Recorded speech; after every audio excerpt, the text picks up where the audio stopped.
Greetings, Taco Faithful. Thank you for joining me again this week. Once again, it's Larry Williams, OAW Commander-in-Chief, and I'm here to kick off my Arrow Season 4 episode reviews right here on Otaku Assemble! Weekly, and finally, I'm back to bring you all my weekly Arrow episode reviews, and this is my review of Season 4, Episode 1, entitled Green Arrow. Okay, so general thoughts on the season 4 premiere. I was actually surprised by what we got in the premiere. It seems like the show is moving into a more favorable direction. Cause season 3, if you all will recall from my season 4 expectations video when I talked about season 3 was just a mess. There were so many things wrong with the show, and I had lost interest. I'm not even gonna lie to y'all. I had generally lost interest in the show. And then the fact that we had Flash season 1 going on at the same time as Arrow season 3, that compare and contrast between the two shows, one I fell in love with, the other one I was falling out of love with, I mean, not to go down that well. We're done talking about season 3. We're done. That was last year. That was, last season. It's over with. Season 4 so far, though, I liked what I saw. I liked what I saw, and my interest has been reinvigorated for the show now. So going into the premiere, I don't know. It just seems like I feel like they got it right now, and I like where they're taking it now. So, brief summary on the season 4 premiere. Now, in contrast to Flash's season premiere, this wasn't another day at the office. Actually, this was a return to work, the call to action, if you will. Oliver and Felicity have decided to pretty much try to live a normal life, which was, at one point, it actually got disturbing, because I'm like, Oliver's playing house. What are you doing, man? And so what happens is a new criminal element arrives in Starling City, and Oliver has to answer the call. Laurel and Thea have to go and they have to recruit Oliver. They have to bring him back into the fold, bring him back to Starling City to engage this new criminal element. But while that's been going on, of course, Oliver and Diggle, they still have their rocky relationship because of what Oliver did, kidnapping Lila when he was the head of the League of Assassins last season. There's also some tension between him and Thea because, of course, Thea has sort of been, she's taken up the mantle of Speedy, or Red Arrow as she prefers to be called. She's sort of taken up that mantle, but just like what happened with Roy, she doesn't really know how to restrain herself, and giving her training that she received from Malcolm last season, well, in between seasons 2 and 3, Oliver has concern.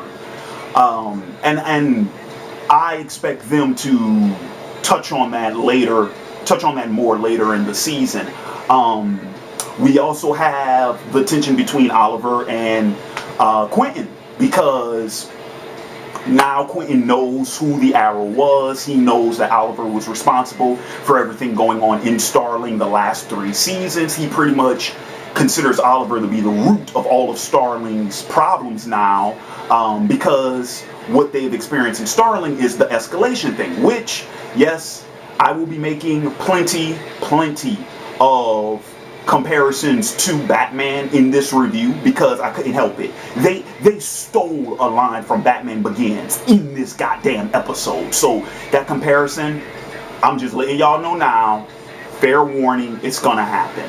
But if you all will recall, at the end of Batman Begins, it's the same thing that Gordon talked to Batman about, where he says, what happens with escalation, how we start using these weapons, we start using automatic weapons, they start using, heavy ammunition protection rounds, it's like, there's this constant escalation, and then finally, he comes to the point, it's like, you're running around in a mask, and now we have a costumed villain.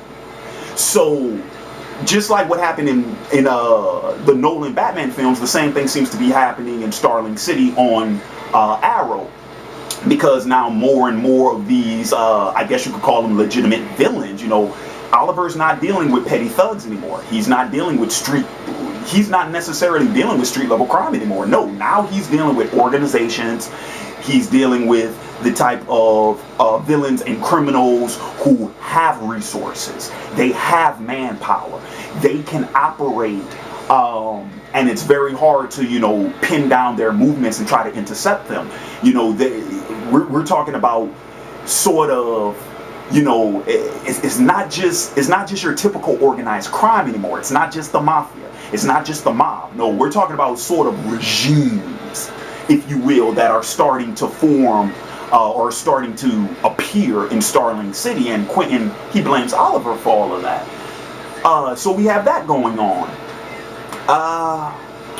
And then, of course, the whole thing about, you know, Oliver, you know, he wants to give up the hood. He wants to live a normal life. Felicity, she's actually missing, you know, being in the middle of the action and, you know, fighting crime and saving people and things of that nature. And then there's the whole thing with Oliver and the darkness inside of him, which this is really, once again, this is the Batman influence talking. Because, I mean, yes, you had, you know, when you had the Longbow Hunters, when you had Kevin Smith's run on Green Arrow, you know, the Green Arrow of the 90s, a lot of this stuff was present in the comics, but by and large, I never really associated that with Green Arrow. So it is a little bit weird for me, but does that mean that it's necessarily bad? No. Because within the confines of this universe, within the confines of this Green Arrow, it works. It works. I feel like we've been touching on this for the last 3 seasons, and so I'm not sure where they can take this now. I mean, we've been doing this for 3 seasons with Oliver, so, you know, where is it going to go now? The cliffhanger at the end of the episode suggests where we're going, which I'll touch on later in my review. So anyway, going back to pretty much what we're dealing with this episode, we get introduced to a new villain, Damien Darhk, who is actually name dropped in last season by Raish. The name is Raish, ladies and gentlemen. You pronounce it Raish Al Ghul. It's not Raz. It's Raish. It's Arabic. It stands for head of the demon. That's what his name is. That's what it means. That's how you pronounce it. It's Raish. So anyway, Raish pretty much tells Oliver about Damien Darhk last season, and now he's finally surfaced. Number one, and I feel so bad about this because I can't remember the actor's name off the top of my head, but the actor portraying Damien, perfect casting. Perfect casting. I love that actor as an antagonist. He's so good at it. And so Damien, we also found out, once again, a name that was dropped last season between Diggle and Deadshot, the Hive. That is the organization that Damien saw when he broke off of the League of Assassins. That's the organization that he formed, and that's under his control. So now the 2 previous name drops, now there's a connection between the 2, and it seems like both of them are going to play a major role. I'm hoping, this is what I'm hoping for season 4. I'm hoping Damien is the main antagonist of season 4. That's what I'm really hoping for. I feel like, for the most part, Arrow's done a pretty good job at establishing their main villains for the season. Now, whether or not the villain was done well, I mean, that's up for debate. I thought Malcolm was an okay villain in season 1. I thought Slade was a great villain in season 2. And of course, Raish, I hated Raish in season 3. So, but that's up to anybody's, that's up to anybody's opinion. From an objective standpoint, though, from a writing standpoint, I'd probably say, well, Slade had weak motivations, though. Malcolm was probably the best written, truth be told. I love Slade in season 2, but his character motivation was so weak.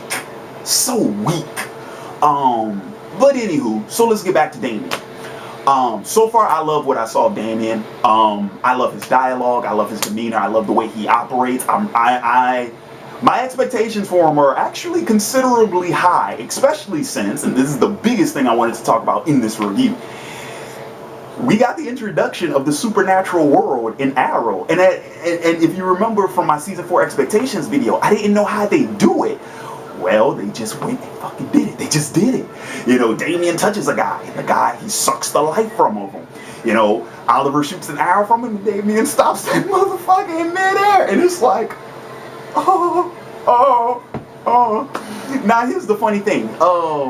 For those of you all who have been following my channel, who have seen, you know, many more of my older videos, I'm not sure if I ever said this specifically, but you want to get me involved in the story, you really want to catch my attention, give me something supernatural. I mean, don't get me wrong. Sure, I love realistic and gritty material given the context of it. And yeah, and I like science fiction, but fantasy and supernatural, that's what I eat that shit up. Give me something supernatural and I'm gonna love it. I'm gonna love it. So the fact that they're introducing that element into Arrow, I'm like, yeah, okay, I can get behind this. If what we're doing now is we're taking the series in more of that direction, I can get behind that. I thought they actually did have a nice balancing act, with Arrow being the more realistic street level type show, and Flash was more sci-fi. But now if they change it to where it's like, okay, Arrow deals with the more supernatural stuff and Flash is still dealing with sci-fi, I can get behind that too. I'm cool with that either way. So I can get behind that. And now I know how John Constantine's going to fit in when he shows up. I'm stoked to see how far they push the supernatural envelope. I'm curious if they'll even go as far as Dr. Fate or the Spectre. To be honest, if you throw the Spectre in there, that's gonna fuck a lot of shit up. It's like, whoa, you're talking about a mofo who arguably has the power of God. So it's like, whoa, you know what I'm saying? But Spectre was in the Constantine series, and it looks like we might be dealing with the same John Constantine that will guest star in Arrow. So who knows? Who knows? But I'm stoked. I'm stoked for it. Okay, other things I wanted to talk about. Let's see. Oh, one final note though that I wanted, since I'm talking about Damien Darhk and the supernatural bit, I'm not gonna lie, the shocker that Quinton is apparently working with him, I have absolutely no clue where that's gonna go. Because here's the thing, you know, they give it to us at the end of the episode. It's supposed to be the surprise, right? And it's supposed to, you know, be one of the cliffhangers of the episode. We don't know why he did it. We don't know what his motives behind it is. We don't know what it is Quentin's supposed to be. We don't even know what it is he's supposed to be getting out of the deal. So I am really curious to see where that's going to go. And I was really surprised, like, wow, Quinton has gotten in, he's gotten in bed with a bad guy now. Out of all the characters in the CW DC universe, he's the one I would never think to do that. Unless this is some type of weird sort of infiltration tactic that Quentin's using, because I'm like, dude, I'm sorry, Quinton, but you kind of on the wrong side of 40 to be trying to pull something like that off. So who knows? We'll see. Hell, just the fact that Quinton does seem to be the least likely to be able to pull something like that off might just be his ace in the hole to actually be able to do something like that. You know, maybe he's trying to get in bed with Dark so that he can get inside the hive, see what they're about, and try to take them down from the inside out, like what Oliver did in the League of Assassins last season. Who knows? I mean, that would be the perfect way to do it. The least likely guy, right? The one you would never think could do something like that would be the one to succeed at it. Who knows? Let's see, what else did I want to talk? But before I get into that final scene, that cliffhanger of the episode, what else did I want to talk about? Let's see. Um, let's see. Don't really have any thoughts on Laurel, just because it doesn't seem like they're doing anything different with her that they did last season. And it's funny enough because it's the same thing I said about Iris. How she's a bit of the supporting role in this episode. So not too much to say on Laurel. And Thea, like I said, I've already commented on the big thing with Thea in this episode, and the fact that Oliver's back. I'm really hoping we get that brother sister mentor student thing. I hope they keep that going, because I think they only did that for like 2 or 3 episodes last season. So I really hope they kind of make that a major thing for this season. Because I like my mentor student stories. I can't help it. I like those storylines. It's also a reason why another funny little thing. It's also another reason why I'm always attracted to the older brother, younger brother, sibling rivalry sort of storylines, and why I always gravitate to sort of those villainous older brother roles. For any of my anime fans out there, your Shishomarus, your Itachis, your Byakuyas, yeah, I always like those types of characters. But yeah, I just like the mentor-student storyline. I dig it. Speaking of digging, let's talk about Diggle for a minute. The Diggle-Oliver thing, I mean, it makes sense for what's going on right now. I don't know how long they'll let this go. I don't know what this will actually turn into. I will say this, though, and yes, this is all hindsight, and it was all fan speculation to begin with, but I remember when they had the rumor going on that Diggle might become Green Lantern. And at first I was kind of like, what? But like, you know, he might be like the John Stewart of this universe. But then we got all the Green Lantern Easter eggs in Flash. And I was like, are they really going to do that? And so far they haven't done it. I ain't gonna lie, I'm a little bit let down on it. Because I think that would have been cool. That would have been a really cool thing to see. Number one, because you would have made Diggle a bigger character. He would have had a bigger role, because he would have been a superhero in his own right, and then they could have really done some cool Green Arrow, Green Lantern stuff from the Denny O'Neil, Neil Adams run in the 70s. So, and I mean, those are some of the most classic Green Arrow, Green Lantern stories. So, the fact that we haven't gotten that yet, because they could still do it, but the fact that we haven't gotten it yet, a little bit of a letdown, but all in all. Alright, and let's see.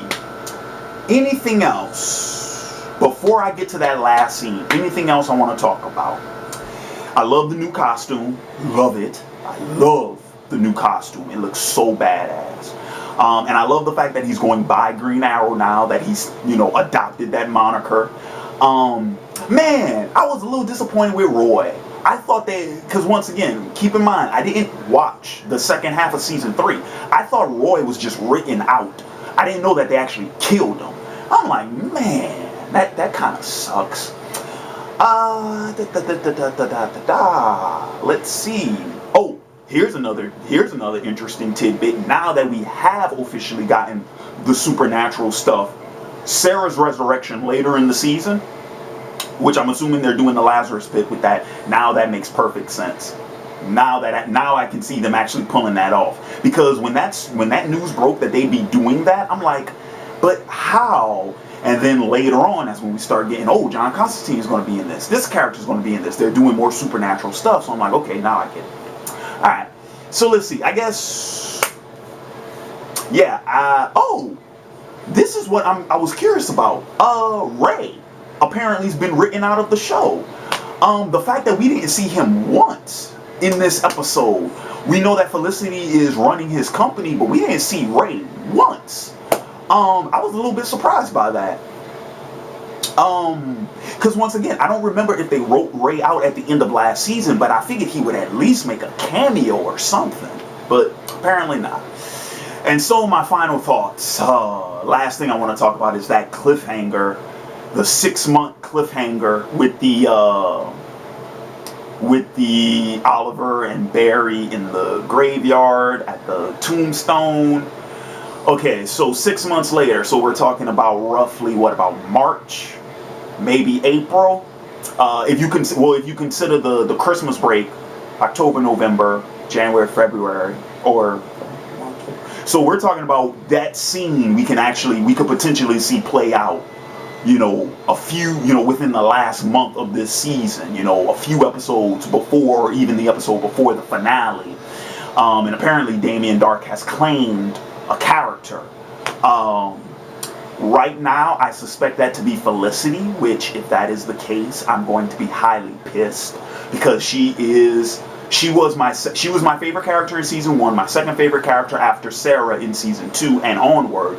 So you already killed off my favorite character, and now you're going to kill off my second. If they kill off Felicity, I will be abundantly pissed. I'm letting you guys know that now. I will be abundantly pissed.